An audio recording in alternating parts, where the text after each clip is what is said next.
Hello, this is Greg Sherinian from gregsherinian.com, and today I'd like to share with you some lessons I read, some lessons I learned from the book I read, Rejection Proof. Right here. I borrowed this book from the library, but it's got a little blurb here, How I Beat Fear and Became Invincible Through 100 Days of Rejection. Okay, yeah, it's written by Jiang. I hope I'm pronouncing it right. At any rate, I came across a YouTube video, and that's where I first was introduced to this 100 Days of Rejection. It was a TED Talk, and I was intrigued, so I wanted to learn more. That's why I got the book. Um, so when he first, his always dreamed of being an entrepreneur, right? He was like 12, 14, something like that. And his dream was to buy out Microsoft, right? Of course, that never happened. Um, but he always wanted to be an entrepreneur.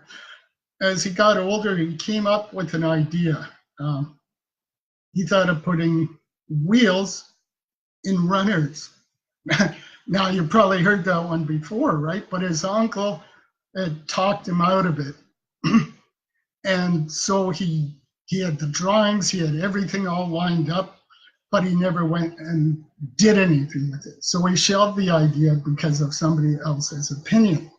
Now, a year later, somebody else came up with that same idea, and they were a millionaire, if not a billionaire, right? So he was very disheartened by that. So he went into the corporate world, and he got a good job, right? But he was unsatisfied. They had a nice house. He had a small family, and his wife could sense something was wrong. He wasn't happy. So she said, I know you really want to be an entrepreneur. Why don't you get out there and just do it? Do it for 6 months. If after 6 months you haven't succeeded, well, then you can go back and find a job or do something, right?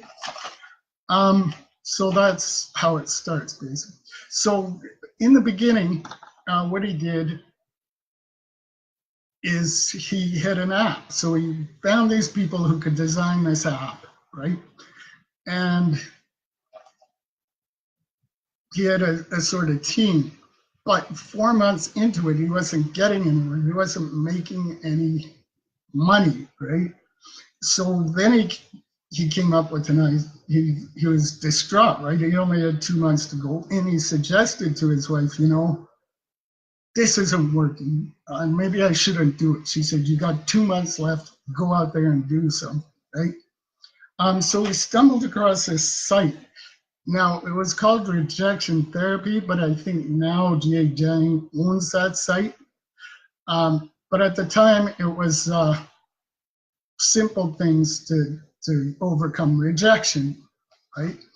Now, he thought this was a great idea, but it was too simplistic for him. So he decided to put his own twist on this 100 days of rejection, right? So the very first day he starts off and approaches this security guard in the building. He says, can I have $100? He wasn't demanding it. He was just saying, can I have $100? Can I borrow $100? And the guy said, why?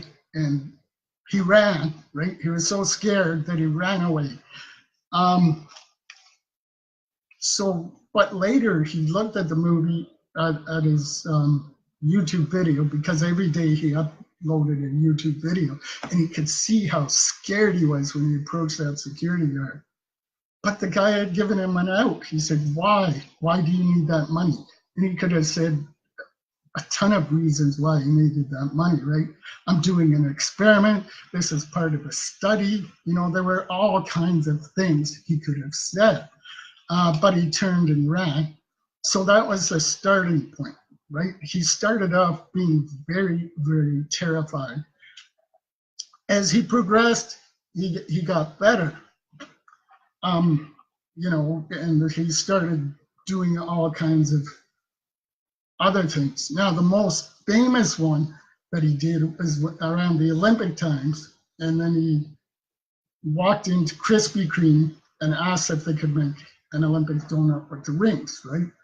Using donuts, of course. And he expected to be rejected, but the baker thought about it and said, you know, I can do this. I can make this. So she went back, and sure enough, she made this Olympic donuts, right? Using several donuts. And then she came back and gave it to him, right? And she was awestruck, right? But this is what launched everything, right? Because when he put it up to YouTube, people saw that and they were amazed, right? They liked Krispy Kreme, but somebody in Krispy Kreme doing that just kicked it up, right? So her job at Krispy Kreme's was like, wow, and you can't buy publicity like that, right? You could put ads in, but nobody's going to believe it. But when somebody said, I went into Krispy Kreme's and they did this for me, that just took off. So they both appeared on TV. I think it was Steve Harvey's show or something, and a few other shows, and both of them together, right? So it helped him in his mission, but it also helped her. So sometimes, well, when you help others, you actually help yourself, right? That's an important lesson right there. If she had rejected the guy and said, you know, get out of here, that's a stupid idea, none of this would have happened probably. It might have, he did a whole bunch of other stuff. But so always think of the other person. There's a lot more lessons I got here. So ask why. Another time he had walked up to a person's house. He said, can I plant a flower in your backyard? The guy said, no. And he said, okay, why? Why can't I plant this flower in your backyard? Because now he had got more confidence, right? So he's starting to ask more questions. And the guy said, well, I have a dog. The dog's going to chew up that flower, and it's going to be a waste of your time. And I think you'd be far better going to my neighbor over there, and she will probably let you plant that flower. So I went over to the neighbor, and she welcomed him with open arms. He planted the flower, and it worked out, right? So by asking why, he found somebody else who would be able to do it for him. So that was another lesson. Rejection is an opinion. So when somebody says no, that's their opinion. It doesn't make you any less of a person because they rejected you, right? Rejection has a number. One of his fans once asked him to interview a female bodybuilder, and he rejected him so many times, but eventually he did it. And this happened to him as well, where he was rejected, but by asking in a different manner or to a different person beside him, it worked out for him. Sometimes you have to negotiate. That was another lesson he learned. You know, sometimes they might not be able to do exactly what you anticipated because of rules and regulations, but you might find a way around it, right?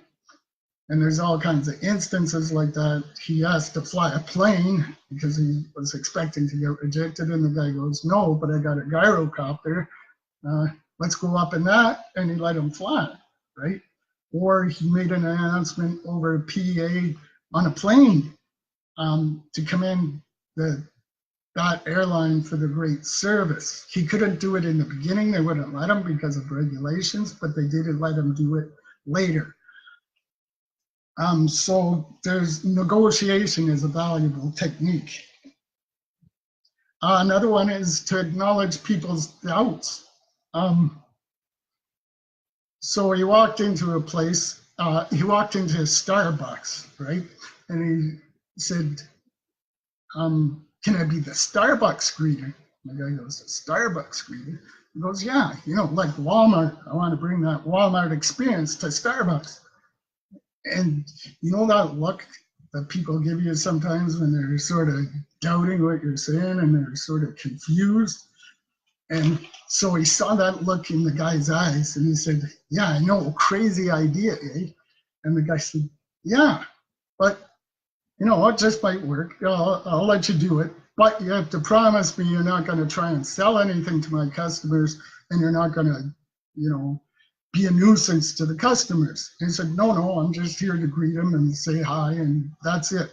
I'm not here to sell it. So with that in hand, that's what happened, right? Target audience. Target audience is very important, right? Like, I mean, you wouldn't try and sell or go up and ask a vegetarian to eat a hamburger, which we all meat, right? They wouldn't do it. So you got to think of that too when you're doing rejection, right? And there's so many lessons to learn in this book. I really highly suggest you get the book and read it. I found it to be a great read, and I could go on and on and on with the lessons I learned, but I want you to read the book for yourself. There is one very valuable lesson at the very end of the book, the 100th rejection, right? People wrote in what they wanted him to do, and actually he didn't do any, but it's a very touching story, I think, and he put everything he learned from the 100 days of rejection and used it to help somebody else. I'm not going to tell you what, because I really want you to read the book. I don't want to give the whole book away because I found it to be an awesome read.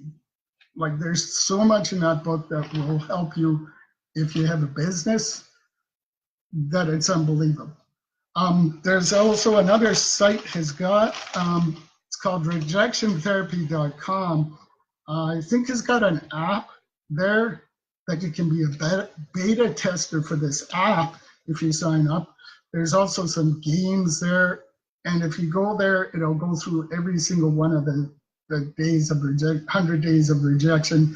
And there's videos and the story right there. So you can do that as well. But I just found it to be a spectacular book and I wanted to share it with you. Anyway, that's it for today. So thanks, Tom, for joining. Thanks, Wendy. And you're right, Tom. I really loved that book. It was great. I suggest everybody read it. So take care. Have an awesome day.